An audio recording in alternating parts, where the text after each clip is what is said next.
অনেক দিন পর আজকে বাজারে পেয়েছিলাম একদম টাটকা জ্যান্ত বাটা মাছ। তাই ১ কেজি মতন কিন্তু বাটা মাছ আমি নিয়ে চলে এসেছিলাম। হাফ মতন ফ্রিজে রেখে বাকি হাফ কিন্তু রান্না করে নিয়েছি। প্রথমে সর্ষের তেলে নুন হলুদ দিয়ে ভেজে নিয়েছি। তারপরে আমি কিন্তু সর্ষে বাটা আর জিরে বাটা আর কাঁচা লঙ্কা দিয়ে কিন্তু আমি একটা পেস্ট বানিয়ে নিয়েছিলাম। সেটা দেখুন আমি প্রথমে কড়াইতে একটু কালো জিরে দিয়ে সাঁতলে নিয়ে তারপরে টমেটো পেস্ট অ্যাড করেছি।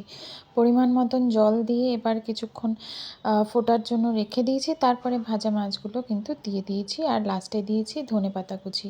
এইভাবে বাটা মাছ করলে কিন্তু দারুণ টেস্টি লাগে। একটু ঝাল ঝাল করে করতে হয়, তো তাহলে ভাতের সাথে ভালো লাগে আরও খেতে। তো এই জন্য আমার আজকের কিন্তু বাটা মাছের ঝাল কিন্তু রেডি।